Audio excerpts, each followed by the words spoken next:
वो तुम्हारे शरीर के बच्चे हैं, स्कूल ड्रेस में। मतलब उसमें जो एक निर्णय ये हुआ कि जो बच्ची, उसका नाम है जेन जी। अब मैं तो उसके बारे में ज़्यादा जानता नहीं, लेकिन जनरेशन जेड का मतलब है 1997 से लेके 2002 के बीच में जो पैदा हुए हैं वो बच्चे। तुम में से मेरा ख्याल है सभी इसी एज के होंगे, इस एज ग्रुप के, या उससे थोड़े आगे पीछे, एक आध साल आगे पीछे। 10 साल, लगभग 8-10 साल। 10 साल ज़्यादा है। हाँ हाँ। लेकिन मैं उनको देख रहा था कि वो तो स्कूल ड्रेस में पहुंच रहे हैं, और मतलब पूरे देश को बदल दिया उन्होंने। आप देखिए, कल वहाँ एक नई प्रधानमंत्री बनी है, और ऐसा कहा जाता है कि उस देश के इतिहास में पहली महिला प्रधानमंत्री, और वो प्रधानमंत्री हैं जो मुख्य न्यायाधीश थी नेपाल की सुप्रीम कोर्ट की। तो इसलिए मुझे थोड़ा बेचैनी रहती है कि तुम लोगों को मैं क्या बताऊं। मतलब मुझे पता नहीं कि मैं किस चीज़ को तुमको बताऊं, क्योंकि तुम जिस तरह से देख रहे हो दुनिया, और मैं अभी अपने मित्रों से बात कर रहा था कि समय बदल जाता है। तो अब हमने जैसे गांधी को देखा, वैसे संभवतः तुम नहीं देखोगे अगर तुमसे थोड़ी आराम से और थोड़ी वैज्ञानिक की तरह से बात करें, तो शायद तुम्हारे लिए गांधी एक भिन्न व्यक्ति होंगे हम लोगों के मुकाबले। 30 साल पहले, 40 साल पहले जैसे देख रहे थे गांधी को। तुम लोगों ने जो कविताएं सुनाई हैं वो बहुत सुंदर कविताएं हैं, लेकिन मैं ध्यान दे रहा था कि उन कविताओं में अपनी बात कितनी है।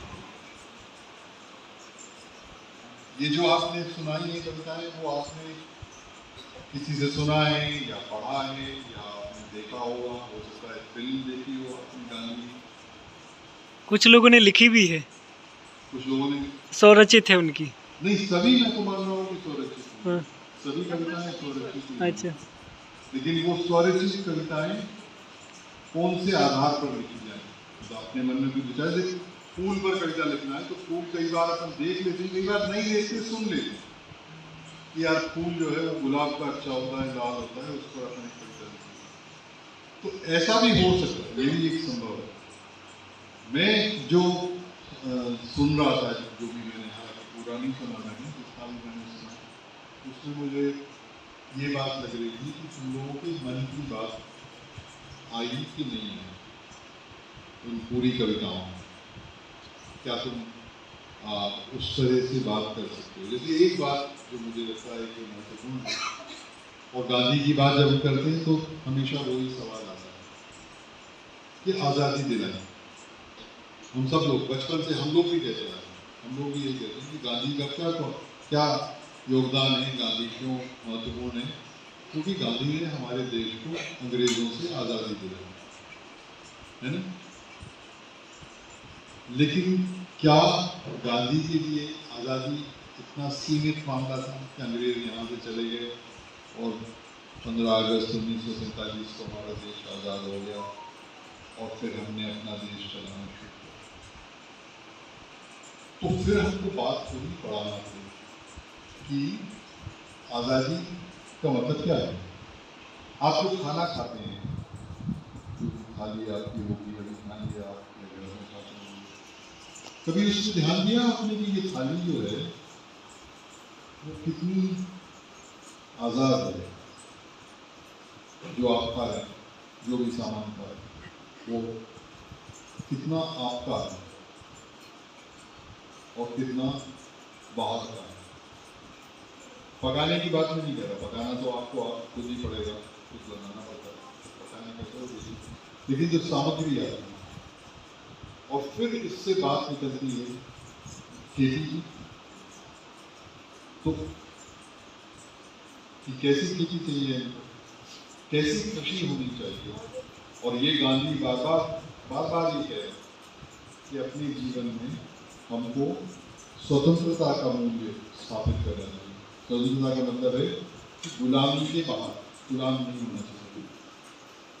तो अगर आपके खाने में गुलामी है,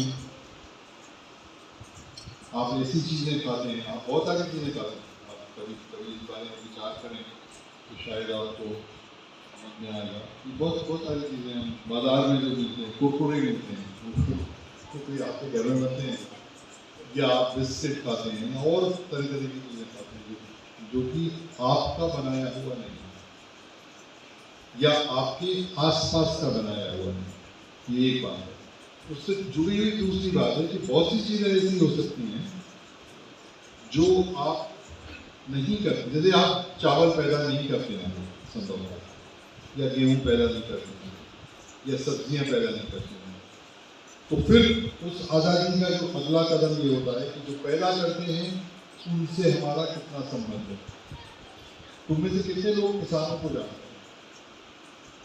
थाली तो तुम्हारे यहाँ है, जानते, बहुत सारे लोग जानते हैं, बहुत बढ़िया बात है, बहुत सुंदर बात है कि हम जो हमारे थाली में आ रहा है, जो हम खा रहे हैं, उसको पैदा करने वाले को जानते हैं। उससे आपकी बात होती है कि वो कैसे करते हैं खेती, क्यों करते हैं खेती, वो और कोई काम तो नहीं करते। उस खेती में उनको क्या आनंद है या नहीं। अभी आप लोगों में से कुछ लोगों ने, जैसे आपने कहा कि आप टीवी देखते हैं तो आपने देखा ही होगा कि किसानों का बड़ा आंदोलन चला, बहुत लंबे समय तक, कुछ साल भर करीब करीब बैठे रहे दिल्ली की सीमा पर, और उन्होंने बहुत सारे प्रश्न किए। उस समय तो वो कानून की बात कर रहे थे कि 3 कानून सरकार लाई है जो हमारे खिलाफ है, हमारे पक्ष में नहीं है, किसानों के लाभ के लिए नहीं है, तो उनको वापस दिया जाए, और सरकार ने बाद में वापस भी दी है। लेकिन उनकी और क्या समस्या, क्या चीज़ें हैं, क्या है जो उनको संकट पैदा है। जैसे सुरक्षा का प्रश्न है।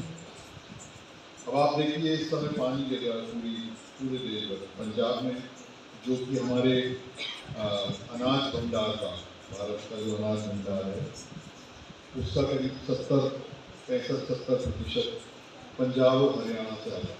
वही पैदा करते हैं गेहूँ और चावल, और वो लोग जो हमारा भंडार है उसको भरते हैं। इस साल क्या होने वाला है? इस साल तो अगर आप देखिए वो फोटो टीवी में, तो आप देखेंगे पानी बढ़ा है, बहुत बड़े पैमाने पर पानी बढ़ा है। और ये इस साल की बात नहीं है, अगले कुछ साल आपको ये भोगना पड़ेगा। जो अनाज आपको पंजाब से मिलता था, जो पूरे देश को मिलता था, वो अभी एक नए संकट में पड़ा हुआ है।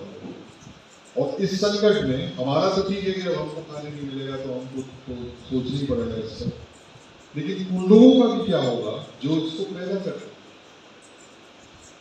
जो इसको पैदा करके हम सबको पहुंचाते थे।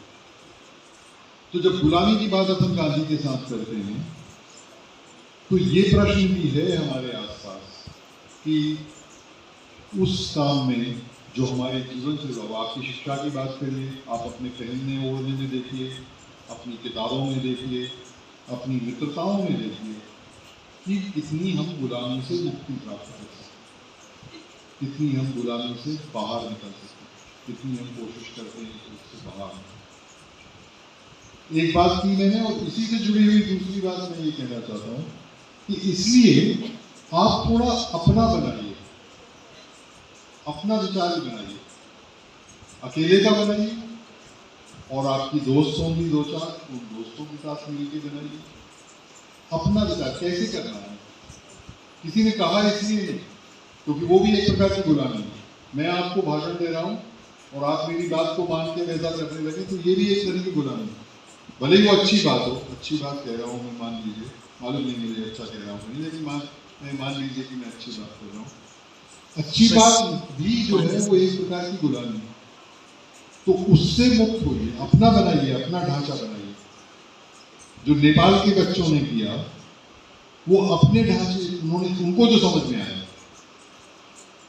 नेपाल की जेन जी को जो समझ में आया, जैसे एक बात उनको बहुत अच्छे से समझ में आई कि एक पूरा समाज का एक बड़ा हिस्सा है जो हिस्सा पूंजी पर डूब रहा है, और वो पूंजी कहाँ से आई है? भ्रष्टाचार से है।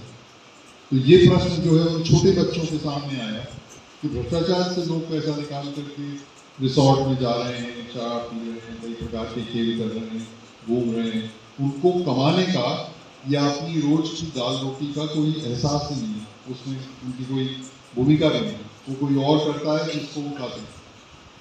तो इससे बहुत नाराजगी हुई उनके मन में। अभी तुम देखो, अभी जो कल शपथ ग्रहण समारोह हुआ है प्रधानमंत्री का, उसमें किसी भी पार्टी के व्यक्ति को नहीं बुलाया गया। क्यों? क्योंकि पार्टी का गुस्सा है उनके मन में कि जो पार्टियां हैं, जो राजनीतिक समूह हैं, जो नेपाल को चला रहे थे पिछले 15-20 साल से, उस राजनीतिक और राजा भी थे वहां पर, उस समूह को उन्होंने नहीं बुलाया क्योंकि उनके मन में उनको लेके बहुत गुस्सा था, बहुत नाराजगी थी कि हम इनको नहीं रखेंगे। और इसलिए जो प्रधानमंत्री बनी है वो चीफ जस्टिस थी, वो किसी राजनीतिक पार्टी की सदस्य नहीं थी, वो चीफ जस्टिस थी और इसलिए उनके नाम पर सहमति जारी हुई। ये एक नया विचार है, ये दक्षिण एशिया और दुनिया भर में ये एक नया विचार है जो ये कह रहा है कि पॉलिटिकल पार्टियां सफल नहीं हुई। ये और जगह भी हुआ है, बांग्लादेश में हुआ है, अगर आपने पढ़ा हो तो अभी पिछले साल हुआ है, श्रीलंका में हुआ है 2 साल पहले, वहां भी इसी प्रकार की बात करी हुई, लेकिन वहां वापस लौट के पॉलिटिकल पार्टियां आई। बांग्लादेश में उस तरह से नहीं आई, लेकिन वो फिर से तैयारी कर रही, चुनाव होगा तो पॉलिटिकल पार्टी उस तरह। यहाँ लेकिन जितनी सीधे रूप से राजनीतिक समूहों को अलग किया गया, वो एक नया विचार है। उससे आप सहमत हो सकते हैं, असहमत हो सकते हैं, आप चाहें तो उसके बारे में कुछ और बात कर सकते हैं, लेकिन ये एक बहुत बुनियादी विचार है। और ये विचार किसने किया? वो जेन जी, जिसको कह रहे हैं कि जनरेशन जेड,